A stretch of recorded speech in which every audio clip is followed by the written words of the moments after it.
السلام علیکم ورحمۃ اللہ وبرکاتہ۔ الغفور جل جلالہ، غفور اور غفار دونوں نام غفران سے صیغۂ مبالغہ کے طور پر مستعمل ہیں۔ علامہ منصور پوری رحمۃ اللہ علیہ کے مطابق قرآن مجید میں یہ اسم رحیم کے ساتھ 75 دفعہ، اسم عزیز کے ساتھ 2 دفعہ، اسم عفو کے ساتھ 5 دفعہ، اسم شکور کے ساتھ 5 دفعہ، اسم حلیم کے ساتھ 1 دفعہ، اسم ودود کے ساتھ 1 دفعہ، صفت ذو الرحمہ کے ساتھ 1 دفعہ، مفرد 5 دفعہ، یعنی کل 93 دفعہ آیا ہے۔ غفور و غفار و رحیم و کریم ہر گھڑی ہمارے گناہ بخشتا ہے، اور ہم میں سے ہر فرد ہر لمحہ کوئی نہ کوئی گناہ کرتا رہتا ہے۔ اس نے ہمیں ان گنت خادم نیکی کرنے کے لیے عطا کیے ہیں، مگر ہم ان سے ہر وقت برے کام کرتے رہتے ہیں۔ کہتے ہیں آنکھیں نہ ہوں تو دنیا اندھیر ہے۔ یہ آنکھیں اس نے ہمیں راہ ہدایت دیکھنے کے لیے عطا کی تھی، مگر ہم اکثر اپنی قوت بصارت کو گناہ میں صرف کرتے رہتے ہیں۔ ہم کسی ظالم کو ظلم کرتے دیکھتے ہیں اور اس سے چشم پوشی کر کے اسے ظلم کرنے پر جریح بنا دیتے ہیں۔ اس طرح ہم بھی شریک ظلم ہو جاتے ہیں۔ حضور محمد صلی اللہ علیہ وسلم کے فرمان کا ترجمان ہوں کہ اپنے بھائی کی مدد کرو، خواہ وہ ظالم ہو یا مظلوم۔ صحابہ نے دریافت کیا کہ یا رسول اللہ صلی اللہ علیہ وسلم، ظالم کی مدد کا کیا مطلب؟ مظلوم کی مدد کرنا تو سمجھ میں آتا ہے، ظالم کی مدد کیسے کریں؟ فرمایا کہ ظالم بھائی کی مدد یہ ہے کہ اسے ظلم سے روک دو۔ معلوم ہوا جب بھی ہم کسی ظالم سے چشم پوشی کرتے ہیں تو گناہ کرتے ہیں۔ ہم ان آنکھوں کو بجائے اس کے کہ اپنے عیوب دیکھیں، دوسروں کے عیوب دیکھنے میں استعمال کرتے رہتے ہیں۔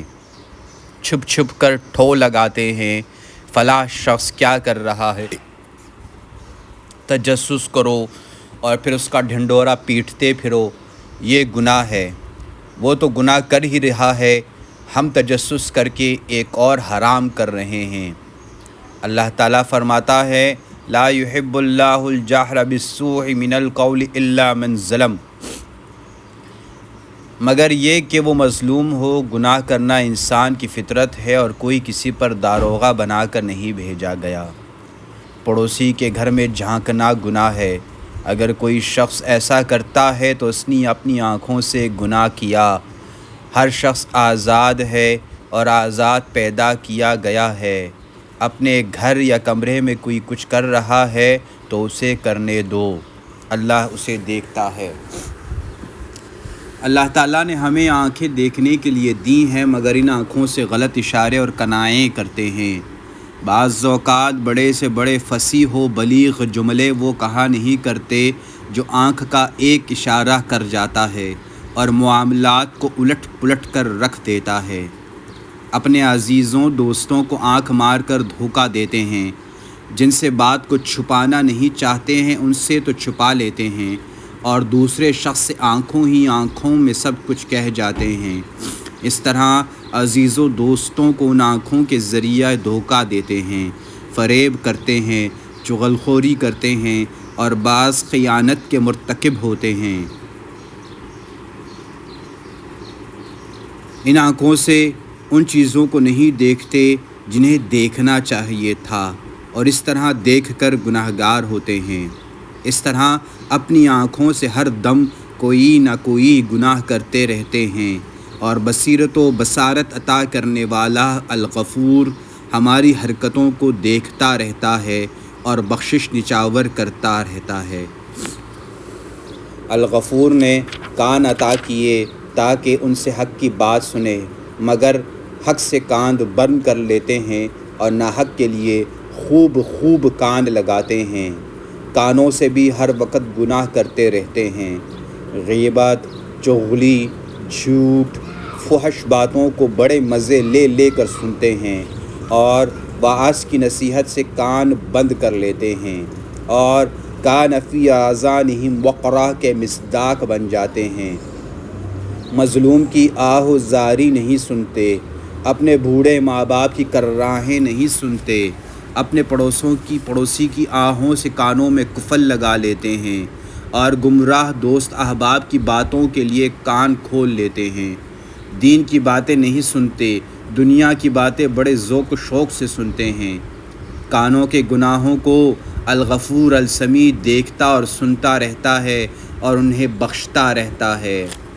بحوالہ اسماء الحسنہ صفحہ 291، علامہ صارم الازہری رحمۃ اللہ علیہ۔ الغفار کی تنہا یہ بھی مبالغہ کا صیغہ ہے۔ الغفار کا مطلب ہے بار بار گناہ معاف کرنے والا، اور الغفور کا مطلب ہے ایسی مغفرت کرنے والا جو درجہ کمال کو پہنچی ہوئی ہو۔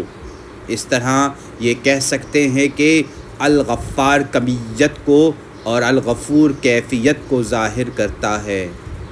ظاہر ہے کہ انسان اپنے مسلسل گناہوں اور بار بار کی غلطیوں اور کوتاہیوں کی بنا پر اس بات کا محتاج رہتا ہے کہ اس کی مغفرت بار بار ہو اور مکمل طور پر ہو، اور اس کا نامہ اعمال گناہوں سے پاک صاف ہوتا رہے۔ اس لیے اہل ایمان پر لازم ہے کہ وہ ہر وقت استغفار کیا کریں اور اللہ تعالیٰ کی مغفرت کے امیدوار رہیں۔ اسی مادہ سے قرآن کریم میں غافر الذنوب کے الفاظ بھی آئے ہیں۔ غافر تو عام اسم فاعل کا صیغہ ہے، جبکہ غفور مبالغہ کا صیغہ ہے۔ غفر کے مادہ سے مشتق ان تینوں صفات غافر، غفار اور غفور کا مطلب یہ ہے کہ اللہ بخشنے والا ہے، بار بار بخشنے والا ہے اور مکمل طور پر بخشنے والا ہے۔ اللہ تعالیٰ کے عفو و کرم اور انسان کے اوپر اس کی بے پائیہ مہربانیوں کا یہ حال ہے کہ انسانوں کو اس کی تمام کمزوریوں کے ساتھ اللہ کے دربار عنایت میں قبول کر لیا جاتا ہے۔ کمال کا درجہ اگرچہ انسان کو حاصل نہیں ہو سکتا، مگر اس کو یہ تعلیم دی گئی ہے کہ اس کے لیے مسلسل کوشاں رہے۔ انسان کی کامیابی یہی ہے کہ وہ اپنے اعلیٰ نصب العین کے لیے ہمیشہ کوشاں رہے، اپنے مالک و مولا کی معرفت اور محبت کی راہ میں ہمیشہ سرگرداں رہے، اور اعلیٰ درجات کے حصول کے سعی میں اپنی طرف سے کوئی کوتاہی نہ برتے، اور جہاں اس سے غلطی یا قصور سرزد ہو بلا تاخیر اللہ تعالیٰ سے مغفرت کا طالب ہو۔ جب کبھی انسان سچے دل سے تائب ہو کر مغفرت طلب کرے گا تو اللہ تعالیٰ کا وعدہ ہے کہ اس کی مغفرت کی جائے گی۔ اس بات کو اچھی طرح ذہن نشین کر لیں تو مایوسی کا کوئی لمحہ ہماری زندگی میں کبھی نہیں آ سکتا۔ استغفر اللہ ربی من کل ذنب اذنبتہ عمدا او خطأ سرا او علانیة واتوب الیہ۔